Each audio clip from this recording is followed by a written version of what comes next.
জুলাই হত্যাকাণ্ডের আসামিরা মন্ত্রণালয়ের সহায়তায় জামিন পাচ্ছে এই অভিযোগে সচিবালয়ের সামনে সড়ক অবরোধ করে বিক্ষোভ করছেন জুলাই আন্দোলনে শহীদ পরিবারের সদস্যরা। এজন্য তারা আইন উপদেষ্টার পদত্যাগ দাবি করেছেন। শহীদ পরিবারের সদস্যরা জাতীয় প্রেস ক্লাবের সামনে প্রথমে বিক্ষোভ করে, সেখান থেকে মিছিল নিয়ে পুলিশি বাধা ভেঙে সচিবালয়ের প্রধান ফটকে আসে দুপুর 12টার দিকে। আসামিদের জামিন দেয়ায় আইন উপদেষ্টা সহ জড়িত বিচারকদেরও পদত্যাগের দাবি করে আন্দোলনকারীরা। পুলিশ কয়েক দফা অনুরোধ করে সড়ক থেকে শহীদ পরিবারের সদস্যদের সরাতে পারেনি, ফলে প্রায় 2 ঘন্টা ধরে বন্ধ হয়ে আছে সচিবালয়ের সামনের সড়ক। বন্ধ রয়েছে যান চলাচল।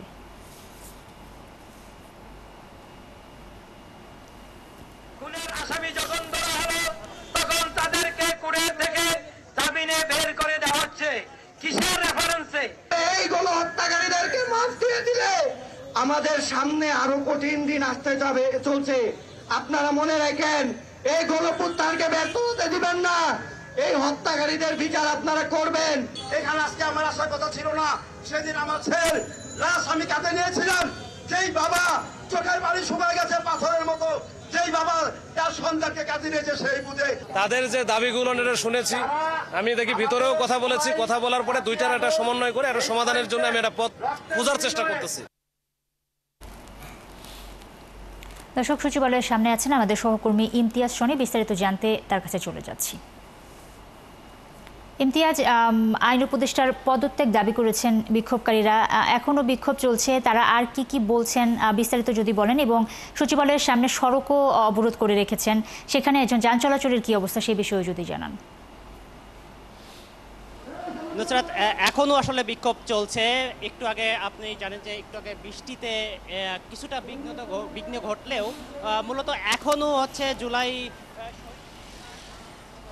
আহতদের পরিবার ও আহতরা এখনো সচিবালয় 2 নম্বর গেটের সামনে অবস্থান করছে।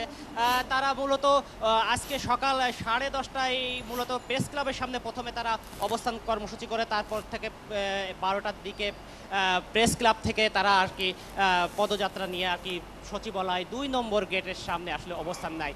এরপর তারা দীর্ঘক্ষণ বক্তব্য দিতে থাকেন। তারা মূলত আইন উপদেষ্টার পদত্যাগ দাবিও করেছেন এই অবস্থান থেকে।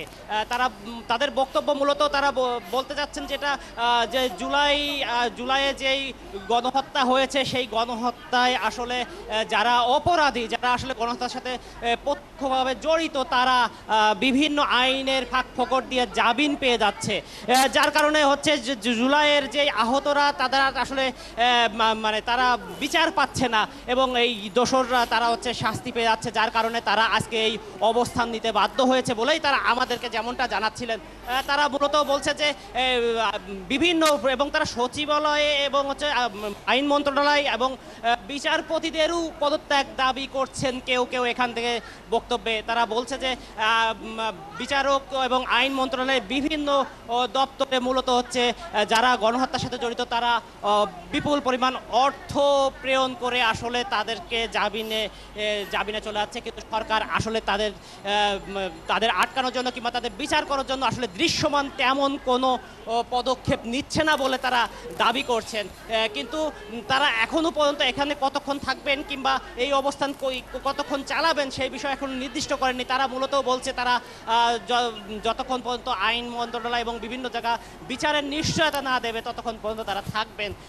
তারপরেও তারা একটু আগে বৃষ্টির কারণে কিছুটা বিঘ্ন ঘটে তাদের সে কারণ এখন কিছু লোক সংখ্যা চলে যায়, যার কারণে এখন আবার বৃষ্টি শেষ হওয়ার সাথে সাথে আবারও তারা রাস্তায় এই অবস্থান কর্মসূচি আবারও শুরু করেছেন সবেমাত্র।